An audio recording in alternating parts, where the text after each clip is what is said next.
உங்கள் அனைவரையும் இந்த நிகழ்வுக்கு வருக வருகவென வரவேற்றுக் கொள்கின்றோம்.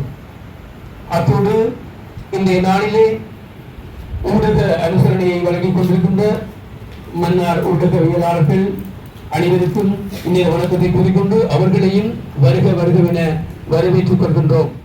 இந்த பயங்கரவாத தடை சட்டத்தின் அரசை பாதுகாப்பதற்கான வரைவு தொடர்பாக நாங்கள் இதை கதைக்க போகிறோம். இது வடகிழக்கில் நான் அதிகமாக பேசிக் கொண்டிருக்கிறதுல மெசிடோ உண்மையில் நீண்ட காலமாக இதை பேசிக் கொண்டிருக்கிறது. ஏனென்று சொன்னால் இந்த வரைவானது சட்டமூலமாக ஆக்கப்படுவதற்காக மக்களின் கருத்துக்கள் கோரி பிப்ரவரி மாதம் 28ஆம் தேதி வரைக்கும் இந்த வருடம் 28ஆம் தேதி வரைக்குமான மக்களுக்கான நீதி அமைச்சால ஒரு காலம் வழங்கப்பட்டிருந்தது. இந்த வரைவில் இருக்கக்கூடிய சாதக பாதகங்கள் என்ன, உங்களுக்கு இந்த வரைவில் என்ன விடயங்களை நீங்கள் சொல்ல வாரீர்கள், இந்த வரைவு எண்ணத்தை சட்டமாக்குவதில் இருக்கும் சவால்கள் என்ன போன்றவற்றை பரிந்துரைக்குமாறு சொல்லப்பட்டது. அது மன்னாரிலும் மன்னார் தீவுகளிலும் மன்னார் பஸ் ஸ்டாண்டில் எல்லாம் பல்வேறு போராட்டங்கள் நடந்தது அதற்கு எதிராக. ஏனென்றால் எங்களுக்கு தெரியும், தற்காலிகமாக கொண்டு வரப்பட்ட பயங்கரவாத தடை சட்டம் 1979ஆம் ஆண்டு தற்காலிகமாக கொண்டு வரப்பட்டது. ஆனால் 1982இல் அது சட்டமாக்கப்பட்டது. இந்த அரசினுடைய இந்த ஜனாதிபதியினுடைய எலெக்ஷன் வாக்குறுதியிலே அவர்கள் சொல்லப்பட்டது, இந்த பயங்கரவாத தடை சட்டத்தை நாங்கள் கேன்சல் பண்ணுவோம், இல்லை இது எங்களுக்கு தேவையில்லை. ஏனென்றால் அந்த காலத்தில் அவர்களுடைய குழுவினரும் இதனால் மிகுந்த பாதிப்பை எதிர்நோக்கி இருந்தார்கள். ஆனால் வந்த அரசு 1 வருடம் கடந்தும் அந்த பயங்கரவாத தடை சட்டத்தை விட கொடிய சட்டமாக வரவிருக்கின்ற PSTA பயங்கரவாத தடை சட்டம் என்று வரைவை பயங்கரவாதத்திலிருந்து அரசை பாதுகாப்பதற்கான ஒரு சட்ட மூலமாகத்தான் அது வரைவாகத்தான் அது கொண்டு வந்தது. ஆனால் அது இன்னும் பாராளுமன்றத்தில் சமர்ப்பிக்கப்பட்டு சட்டமாக்கப்படவில்லை. அதுவரைக்கும் நாங்கள் எங்களுடைய குரலை வடகிழக்கில் எங்கும் எங்களை போன்ற பல்வேறு சிவில் சமூகங்களும் ஒலித்துக் கொண்டே இருக்க வேண்டும். அது தொடர்பாக மக்களுக்கு தெளிவூட்ட வேண்டும்.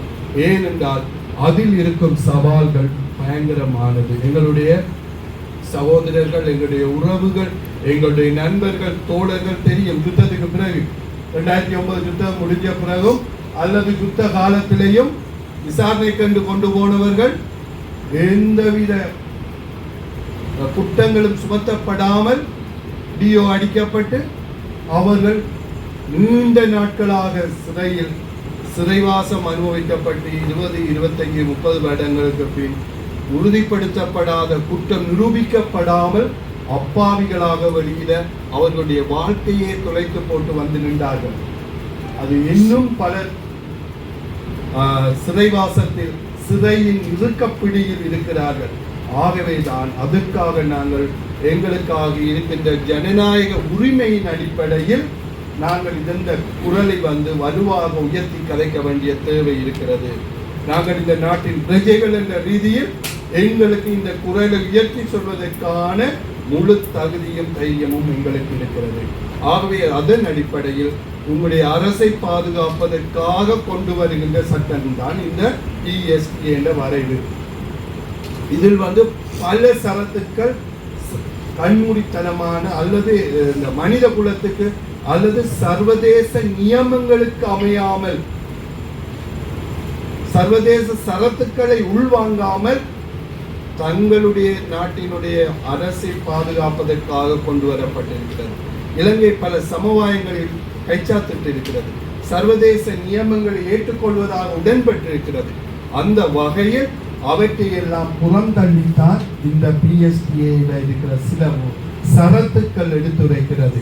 அதை எங்களுடைய சட்டத்தரணி அவர்கள் இருக்கிறபடியினால் அவர்கள் அதை பற்றி தெளிவாக கதைத்தால், அதே போல இதற்கு முன்னுக்கும் இன்றைக்குத்தான் இது வந்திருக்காண்டி நீங்கள் கேட்கலாம், PSTA மட்டும்தான் இதன்று. PSTAக்கு முன்னுக்கு ஏற்கனவே 2 சட்ட வரைவுகள் வந்திருக்கிறது. CTA கவுண்டர் டெரரிசம் ஆக்ட் என்று சொல்ற ஒரு வரைவு ஏற்கனவே இருந்தது. அதுவும் மக்களுடைய அழுத்தங்கள், மக்களுடைய குரலால அவை சட்டமாக்கப்படாமல் அது அவ்வாறு எழுத்து மூலமான வரைவாகவே இருக்கிறது.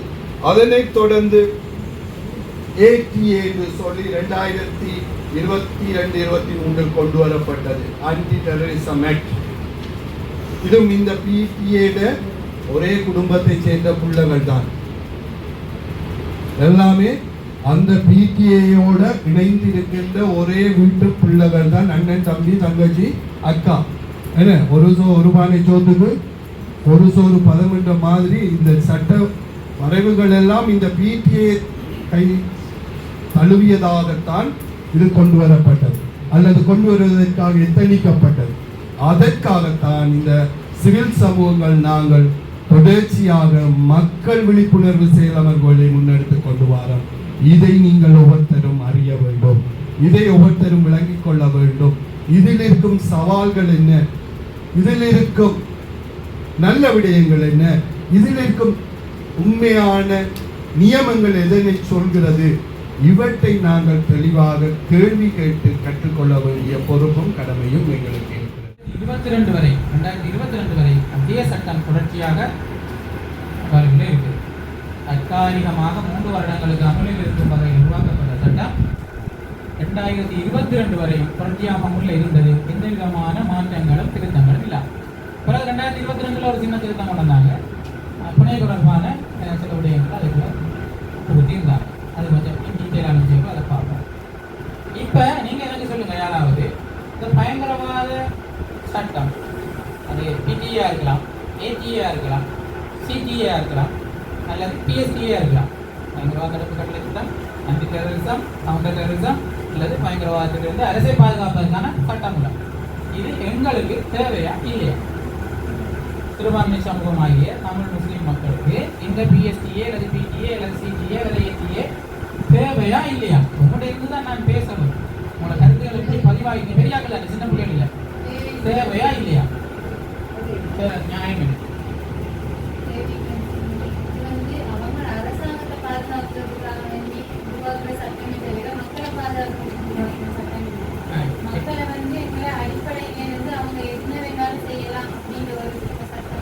என்னது அடிப்படையாக வச்சு நீங்க இப்படியான ஒரு குற்றச்சாட்டு அரசுக்கு மேல வைக்கிறீங்க?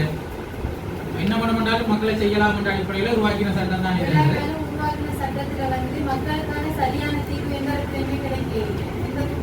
ஒரு சான்று சொல்லுங்க, சட்டத்தின் ஏற்பாடுகள் இருக்கு. நாங்க சும்மா ஒரு குற்றச்சாட்டை முன்வைக்க முடியாது. இதுல நாங்க ரிசர்ச் கொண்டு தரதுலயே நாங்க என்ன சொல்லலாம், அதனால நாங்க செய்யாத ஒரு குற்றத்துக்காக நாங்க பாதிக்கப்பட்டு இன்று வரைக்கும் தேவையான சொன்ன மாதிரி இன்று வரைக்கும் நாங்க பாதிக்கப்பட்டு ஒரு இடங்கள் அது முடிவடைஞ்சிருந்தாலும், ஆனா சில இடங்கள்ல எங்களுக்கு அந்த இடத்துல நாங்க ஸ்டாஃபோட போகும்போது எங்களுக்கு ஒரு சில இடங்கள்ல ஒரு கேள்வி சில பிரச்சாரங்களை எங்களோட பார்வைக்கு நாங்களும் அனுபவிச்சுருக்கோம்.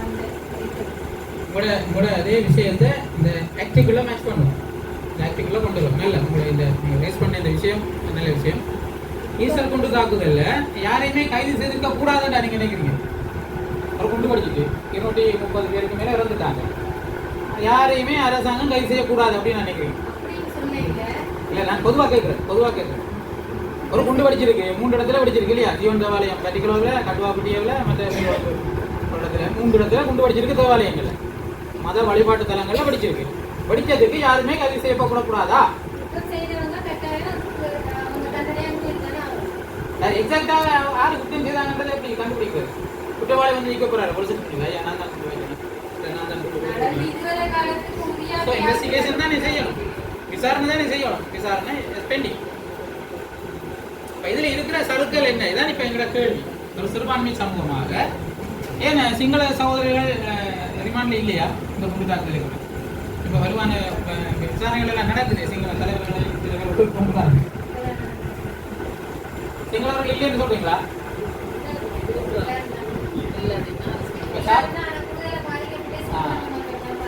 அதை டார்கெட் பண்ண போடுறாங்க.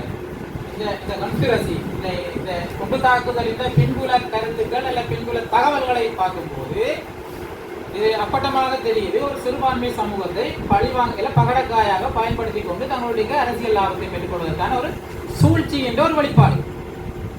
தெரியும் நீதிமன்றங்கள் இன்னும் அதை ப்ரொனவுன்ஸ் பண்ண இல்லை, உறுதிப்படுத்தவில்லை. ஆனால் எங்களுக்கு விளங்குது, நான் கொஞ்சம் புத்தி உள்ளவங்க 6வது அறிவு எங்களுக்கு இருக்குது. இவ்வளோ காலமும் இந்த மீடியாவில் நாங்கள் கேட்குற விஷயங்களும் பத்திரிகைகளில் பார்க்குறதும் பல அரசியல் விமர்சகர்கள் ஆய்வாளர்களோட கருத்துக்களை பற்றி பார்க்கும்போது எஸ் ஒரு 2019 நடைபெற இருந்த ஒரு தேர்தலை அடிப்படையாக வச்சு எங்கேயோ ஒரு சண்டையை மூட்டிவிட்டால் அது நமக்கு அரசியல் லாபத்தை கொண்டு வரும் என்ற அடிப்படையில் திட்டமிட்டு மேற்கொள்ளப்பட்ட ஒரு தாக்குதல்.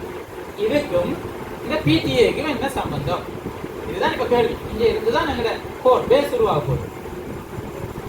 சரி, குண்டு படிச்சிருக்கு, ஆக்கள் செத்துருக்காங்க, எங்களை தண்டனை சட்ட கோவைக்கு கீழே கிரிமினல் ப்ரொசீஜருக்கு கீழே நடவடிக்கை எடுக்கிறதுக்கான நிறைய வாய்ப்பு இருக்கு தானே. ஆக்கள் செத்துருந்தா விசாரணை நடத்தணும், அந்த குண்டு வெடிப்புக்கு சம்பந்தப்பட்ட ஆக்களை கைது செய்யணும், உள்ள போகணும்.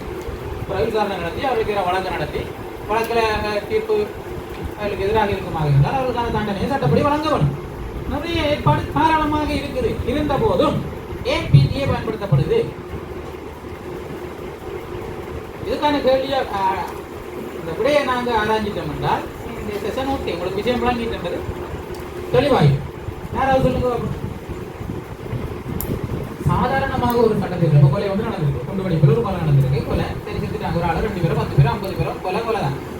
செத்த பிறகு ஒருவரை கைது செய்யப்பட்ட நபரை சிறையில் அடைத்தால் 1 வருடத்துக்கு மேல அவரை சிறையில் வைக்க முடியாது. சாதாரணமான புனை சட்டம். ஈவன் இந்த மர்டர் கேஸ், கொலை குற்றச்சாட்டு, ஒருவர் வருமண்டே ஒரு தர அளவாங்கால அல்லது மண்வட்டியால கோடாரியால கொத்தி கொலை செய்து விட்டார். உதாரணத்துக்கு நீங்க பார்த்துருப்பீங்க, அந்த இலப்பக்கடவை கல்வியடி ஏரியாவில் நடந்த பிஜிஎஸ்ல மர்டர் கேஸ். அப்பட்டமா தெரியும், கோடாரியால கொத்தப்பட்டவர் இல்லையா, கொல்லப்பட்டார். ஒருவர் கைது செய்யப்பட்டார், பரமேஸ்வரன் கமிஷனும் அவர் கைது செய்யப்பட்டார். அடுத்த முறையில வந்துட்டார். மேக்சிமம் 1 இயர் ரிமாண்ட் பீரியட், அதுக்கு மேல சட்டம் அனுமதிக்காது. ஒரு வருஷத்துல அவங்க வெளியே வர வேணும். 1 வருடத்திலையும் வெளிவராமல் அரசியல் நோக்கத்துக்காக ஆக்களை உள்ள வைக்க வேண்டுமானால் அதற்காக ஒரு விசேட சட்டம் தேவை. இதுதான் இங்க இருக்கிற பாயிண்ட். பயங்கரவாதம், யுத்தம், ஆயுதம், குண்டுவெடிப்பு, ஆட்கடத்தல், கப்பங்கோரல், பொது சொத்துக்களுக்கு சேதம் விளைவித்தல், அரச பேருந்துகளுக்கு குண்டு வைத்தல், அந்த மாதிரியான செயற்பாடுகள் ஈடுபடுபவர்களை சாதாரண சட்டத்துக்கு கூட கொண்டு வந்தால் அவர்கள் இலகுவாக 1 வருடத்துல புனையில் வெளிவந்து விடுவார்கள். புனையில வெளிவந்தால் அடுத்த கட்டம் என்ன நடக்க மாட்டார், பேசாலையாலேயோ தலைமன்னாராலேயோ போய்வார். அதுக்கு மேற்கொண்டு அவருக்கு எதிராக வழக்கு நடத்த முடியாது. ஆகவே இதை விட இறுக்கமான ஒரு சட்டம் நமக்கு தேவை.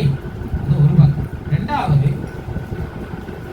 70ஆம் ஆண்டு கால பகுதியில் இருந்த அல்லது அதுக்கு முன்னாடி தனிச்சிங்கள சட்டம் நினைக்கிறேன் 1956ஆம் ஆண்டு தனிச்சிங்கள சட்டம் மட்டும் வந்தது. ஸ்ரீகுழப்பம் ஒன்று வந்தது. அதுக்கு முன்னுக்கு வாகன இலக்க தகவல்கள் ஸ்ரீ என்ற சிங்கள எழுத்து பொறிக்கப்பட்டதுக்கு எதிராக போராட்டங்கள் நடந்தது. ஸ்ரீகுழப்பம் சொல்றது. அந்த காலங்களில் எல்லாம் அரசுக்கு தெரியும், அதுக்கு முற்பட்ட காலத்திலேயே அரசுக்கு இங்கே உள்ள ஒட்டுமொத்த சமூகமும் கடலுக்குள்ளே தள்ளப்பட வேண்டிய ஒரு அபாயத்துக்கு தான் நாங்கள் இருக்கோம். ஆகவே நாங்கள் தொடர்ந்து அடிப்படையிலே மக்களை பாதிக்கின்ற இந்த சட்டத்தை நாங்கள் எதிர்ப்பதற்கு நாங்கள் ஒன்று சேர வேண்டும். நான் நினைக்கிறேன் இந்த காற்றாலை விவகாரம் மன்னார் மக்களுக்கு ஒரு படிப்பினை. ஒரு சிலரை அதுக்கு எதிராக குரலுக்கு விட்டுவிட்டு பின்னாக நின்று விமர்சித்தவர்கள் இன்றைக்கு கண்ணீர் வடிக்கிறார்கள். அந்த சகோதரி சொன்னதை போன்று நாங்கள் இரவிலே நிற்க கொள்ள முடியாமல் இருக்கிறது. இரவிலே தங்குவதற்கு நாங்கள் எங்களுடைய நண்பர்களுடைய வீடுகளுக்கு போய் தங்குகிறோம் என்று சொன்னவர்கள் ஒரு காலத்திலே எங்களை விமர்சித்தவர்கள். ஆகவேதான் இந்த சட்டத்தை குறித்து நாங்கள் விமர்சனங்களை விட்டுவிட்டு நாங்கள் ஒருமித்து உண்மையாகவே எங்களுடைய பலவாளர் அவர்கள் சொன்னதை போன்று அவர்களுடைய உணர்வுகளை நாங்கள் மதிக்கிறோம் என்று சொன்னால், நாங்கள் சிறுவலை படம் பார்த்தவர்கள் அவர் அந்த படத்திலே கதாபாத்திரமாக இருந்தவர். வலி சுமந்த ஒரு கிராமத்தின் பின்னணியிலே வந்தவர். அவர் சொன்ன அனைத்தும் 100க்கு 100% அவருடைய அனுபவமாக இருக்கிறது. ஆகவேதான் அந்த நிலைமை எங்களுக்கு ஏற்படக்கூடாது. ஆகவே நாங்கள் எங்கெல்லாம் குறிப்பாக இந்த சட்டமானது 1979ஆம் ஆண்டு குறிப்பாக சிறுபான்மை மக்களை, அதாவது தமிழ் பேசும் மக்களை மையமாக வைத்து ஆரம்பிக்கப்பட்டது. இப்பொழுது இந்த மாற்று சட்டமானது இலங்கையில் இருக்கிற ஒட்டுமொத்த மக்களையும், அவர்கள் தமிழர்கள், சிங்களவர்கள், முஸ்லிம்களாக இருந்தாலும் கூட ஒட்டுமொத்த மக்களையும் அவருடைய அடிப்படை உரிமைகளை பெறுகின்ற ஒரு செயல்பாடாக இருக்கிறது. ஆகவே வடக்கும் கிழக்கும் தெற்கும் மேற்கும் இணைந்து ஒற்றுமையாக செயல்பட்டால்தான் இந்த அபாயகரமான நிலைமையின் அழிவிலிருந்து நாங்கள் எங்களை பாதுகாத்துக் கொள்ள முடியும். இன்னும் ஒரு முக்கியமான ஒரு கருத்தை அவர் வைத்திருந்தார். நம்முடைய தமிழ் சமூகத்திலே ஆரம்ப காலத்திலே இருந்து வந்த அந்த குளம் ஒற்றுமை இல்லாத தன்மைகள், எத்தனையோ மத தலைவர்கள், சமூக தலைவர்கள் அயராது பாடுபட்டும் கூட இன்று வரை கட்சி ரீதியாக, இணை ரீதியாக, மத ரீதியாக நாங்கள் பிளவுபட்டு நிற்கின்றோம். தொடர்ந்து நாங்கள் பிளவுபட்டு நிற்போமாக இருந்தால் இதைவிட பாரிய அழிவு குறிப்பாக சிறுபான்மை மக்களை தேடி வரும் என்பதுதான் யதார்த்தமான உண்மை.